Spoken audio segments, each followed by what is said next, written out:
um programa Vitrine ao vivo, entrando em sua casa. Agradecemos imensamente a gentileza de você estar conosco pela nossa TV Vila Imperial. Iniciando o nosso programa, como nós já tínhamos falado na semana passada, é tempo de fazer escolhas, é tempo de buscar novos caminhos, é tempo de buscar aprimoramento e é um momento em que se iniciam processos seletivos.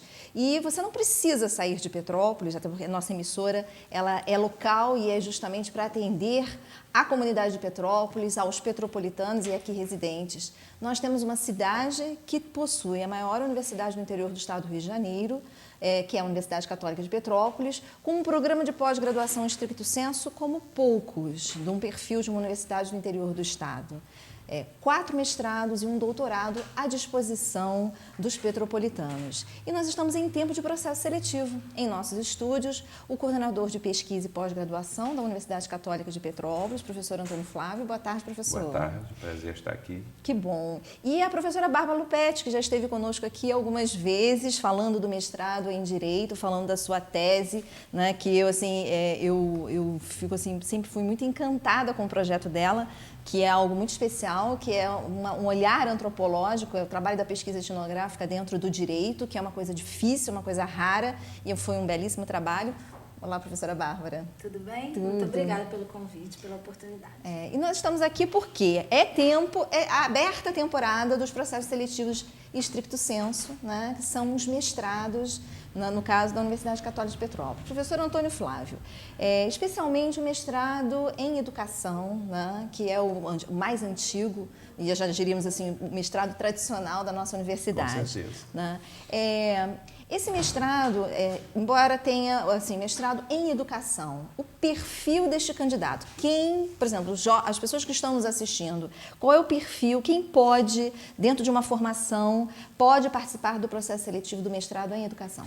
Veja bem, não há restrição à formação alguma, embora nós tenhamos predominantemente recebido professores da rede, professores de ensino médio, professores de ensino superior. Nós já recebemos também pessoas como, por exemplo, um arquiteto, já recebemos pessoas como um enfermeiro, que estão interessados em se preparar para entrar no ensino superior e nele começar o processo de pesquisa. Porque o mestrado, fundamentalmente, tem essa função, contribuir para formar pesquisadores. É uma formação primeira, que se aprimora no doutorado, mas que contribui para formar pesquisadores que façam avançar o conhecimento, que procurem responder os desafios das suas áreas. E na educação temos muitos desafios, tanto no ensino fundamental, como no médio, como no superior. Então, o programa está aberto para qualquer diplomado de nível superior que se interesse por educação. E aí, já dentro do processo seletivo, já há necessidade desse candidato, dele contextualizar, de repente, a sua praxis dentro de uma das linhas que estão disponíveis dentro do programa de mestrado em educação. Que linhas são essas, assim rapidamente? E talvez, que conexões, por exemplo, poderiam ser feitas? No caso, por exemplo, esse arquiteto, como é que ele trabalhou, adaptou o projeto dele dentro da área da educação? Veja bem, o foco central do programa, instituições educacionais. Então, nós nos voltamos para todas as instituições em que se processa a educação, até mesmo instituições fora do sistema, como ONGs, etc. As 2 grandes linhas que se desdobram no programa são, primeiro, as práticas pedagógicas, instituições educacionais e suas práticas pedagógicas. A segunda, instituições educacionais e as políticas educacionais. Então, na primeira, o que nos interessa estudar, o que nos interessa que os nossos mestrandos aprofundem, é o processo pedagógico em si, dentro da instituição, ou seja, dentro da universidade, dentro da escola, dentro da sala de aula. Como é que isso ocorre, que problemas existem, como podem ser enfrentados. Em termos das políticas, o nosso interesse é que, partindo das políticas de cunho nacional, cheguemos às políticas locais e cheguemos à implantação dessas políticas nas instituições escolares. Então, por exemplo, o arquiteto pode estudar como é que se constituiu o processo de formação do arquiteto, o currículo dos cursos de arquitetura numa determinada universidade. Então, é algo que é bem dentro do espírito do nosso programa, do interesse do nosso programa. É importante também ressaltar que quem busca o mestrado, não apenas a questão da pesquisa, mas que hoje faz-se, é essencial, crucial, que qualquer docente em ensino superior tinha pelo menos uma titulação. E o caminho é o mestrado. É o primeiro, porque muitos concursos já exigem também o doutorado, que nós também oferecemos. Não abriremos vagas agora, mas pretendemos abrir no segundo semestre. Nosso doutorado começou em 2012. Os nossos programas, mestrado e doutorado, estão com o conceito 4 na CAPES, que é um conceito muito bom. Muito bom. Conceito 5 só para programa com doutorado que já tenha doutor defendendo tese. Nós ainda não temos 1 ano e pouco de doutorado. Então, a nossa classificação é muito boa. Eu, de fato, acho que você tem razão quando diz que o programa em educação já é tradicional aqui na região serrana e eu acrescento, respeitado no país. Formou muitos profissionais, inclusive de ensino, docentes que hoje atuam em grandes instituições na área de ensino superior. E pessoas que fizeram concursos e estão fazendo doutorado em universidades de peso, no Rio de Janeiro e em outras cidades. E as inscrições estão abertas? Estão abertas até 31 de janeiro.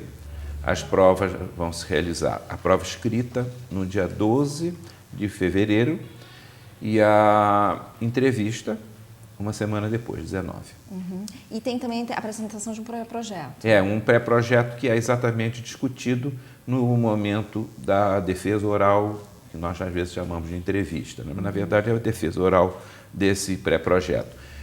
O pré-projeto tem por objetivo, dominantemente, verificar se o candidato tem ideia de alguma temática ligada à sua área e às linhas de pesquisa que oferecemos, que possa ser investigada. E se tem alguma familiaridade com o que se discute sobre essa temática. Não é uma coisa muito profunda, veja que é um pré-projeto, portanto, é um momento inicial de reflexão a respeito daquilo que poderá ser desenvolvido no decorrer do curso. E algo que é um exercício a ser desenvolvido, inclusive a ser alterado conforme as necessidades, conforme o próprio mestrando sinta que deva, conforme o desdobramento das nossas linhas de pesquisa, porque quanto mais nós aproximarmos os mestrandos das pesquisas dos professores, melhor. Ok. E, Bárbara, como o mestrado em Direito também está com inscrições abertas, Sim. Né? Quais são as linhas do mestrado em Direito? Olha, a gente tem uma grande área de concentração, né, que é em Justiça, Processo e Direitos Humanos, e temos 2 linhas, né? A primeira linha busca trabalhar assim, fundamentos teóricos dos direitos humanos. Ela tem uma perspectiva, o nosso mestrado tem uma perspectiva bastante interdisciplinar, acho que esse é um diferencial importante de destacar. Quer dizer, que permite não apenas formados em Direito que vá buscar o mestrado em Direito da UCP. Exatamente. E não só do ponto de vista do perfil dos alunos, eu já posso falar, mas eu estou dizendo assim, do ponto de vista mesmo de como o curso foi pensado, os próprios professores, os docentes do curso têm formação diferenciada. Então, nós temos pessoas da área de filosofia, tem a minha interlocução com a antropologia e com as ciências sociais, tem pessoas da área mais dura do direito, digamos assim, da dogmática, teóricos do direito. Então, é interessante porque as linhas de pesquisa foram pensadas também nessa perspectiva. Então, a gente tem essa que trabalha os fundamentos teóricos dos direitos humanos, a origem histórica, os pensadores, como internacionalmente essa questão dos direitos humanos vem sendo discutida e tal.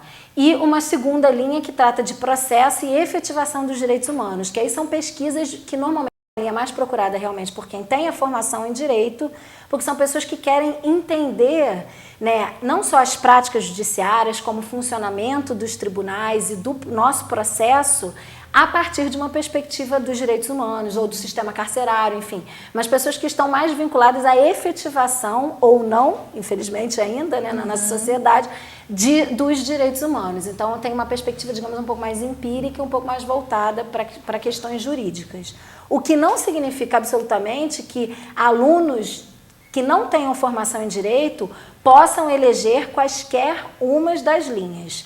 Então, é muito interessante porque, não sei se eu posso falar agora diretamente do perfil. Pode, vamos lá. Mas a gente tem, né, não tem nenhuma necessidade que sejam graduados em Direito, né? A gente tem lá, por exemplo, tem uma orientanda que é da área de Letras, que trabalha com políticas públicas em prol da violência doméstica. Então, o mestrado está sendo transformador para ela do ponto de vista da perspectiva dela empírica, de trabalho objetiva. Ela trabalha com políticas públicas. Tem um médico, por exemplo, que é orientando de um outro colega, que trabalha com a questão dos direitos humanos e da luta antimanicomial. Quer dizer, a formação dele é em medicina e ele traz um olhar, né, das ciências humanas e sociais aplicadas para a perspectiva de trabalho dele, enfim. Então, eu acho que tem isso assim de interessante um mestrado interdisciplinar. Você tem aspectos objetivos em que aquele mestrado pode te ajudar a internalizar um conhecimento crítico e reflexivo que vai te ajudar na sua prática cotidiana, e outros aspectos que são transformadores, digamos, um pouco mais abstratos, que ajudam na sua formação pessoal mesmo, na sua formação. Não, é interessante porque quando vocês como orientadores, né, é muito interessante que na medida em que surge um projeto, às vezes um projeto, a expressão não sei se seria correta, exótica, mas talvez extremamente interdisciplinar, como o caso, por exemplo, letras, direito, medicina, direito. Aliás, também tivemos, na minha época, eu fazia mestrado, muitos médicos fazendo mestrado em educação, e aí você vê que o projeto, a escolha, né, essa tomada de decisão para empreender o mestrado, fazer um questionamento, fazer uma pesquisa, né, o questionamento passa muito pela sua formação, essa sua busca interna. Né? Então, talvez um dos primeiros elementos, assim, quando alguém quiser empreender um mestrado, é pensar seu questionamento interno, que tem muito a ver com a vida do indivíduo. Eu sempre digo que, pelo menos do meu ponto de vista, o mestrado e o doutorado são projetos existenciais. Eles são transformadores da sua personalidade mesmo. E eu acredito que em Direito Socorra também, o envolvimento maior se dá quando o projeto depois da dissertação tem a ver com a experiência da pessoa. Isso é muito bom porque é uma oportunidade para refletir sobre essa experiência, compreendê-la melhor e aprimorá-la depois na prática. Né? Então, estão abertas as inscrições, as pessoas interessadas, inclusive, podem buscar nos mestrados informações. Podem, mas no site também. O então, site está com todas as informações, tanto sobre direito como sobre educação. Então, nós temos 20 vagas abertas e a nossa prova é dia 13 de fevereiro e dia 20. O mestrado em educação, quantas vagas? 25. 25 vagas, né? Então, as inscrições vão até o dia 31, mas é importante que todos, quem quiser empreender, tenha o pré-projeto, né? Tem um referencial bibliográfico para leitura, para estudo, para fazer a prova. Porque a prova escrita é sobre um número de artigos que está também, cuja lista está disponível no site. Então, na verdade, e aí mais, na medida em que também é permitido outros profissionais que não específicos da área da educação ou não específicos da área do direito, na verdade ali é um exercício para verificar, a avaliação é a contextualização e a capacidade de desenvolvimento do candidato, não é isso? Com certeza. E a capacidade de entrega a esse projeto de vida, que dura 2 anos, né? E que, enfim, a disponibilidade do aluno e o interesse. Essa questão é importante, a disponibilidade de tempo, né? O ritmo de trabalho, que é um aspecto relevante, são o quê? 2 vezes por semana? Porque eu tenho que fazer dedicação integral. É necessária uma dedicação integral? No direito, os docentes têm essa preocupação, inclusive porque vêm pessoas de outros estados, né? E de outras cidades também. A gente tem pessoas, por exemplo, da região Nordeste e tal. Então, a gente congrega as disciplinas de maneira que a pessoa possa eventualmente vir, inclusive, um dia só e ficar o dia inteiro na UCP. Mas, pelo menos, uma vez por semana é o mínimo que a gente espera desse aluno. Entendi. Não, até em educação, nós exigimos um pouquinho mais, que ele venha 2 vezes por semana. Quarta-feira, obrigatoriamente, e o outro dia pode ser uma terça, pode ser uma quinta, que são os dias assim, com maior número de disciplinas. Ele não precisa se dedicar integralmente, certamente, mas ele precisa de ter tempo para cumprir as tarefas, para fazer leituras, para fazer os trabalhos. Isso tem que arranjar tempo, tem que sacrificar muita coisa no fim de semana, por exemplo. Socialmente. Pessoal, quem trabalha precisará de buscar uma forma de dar conta do que lhe é exigido.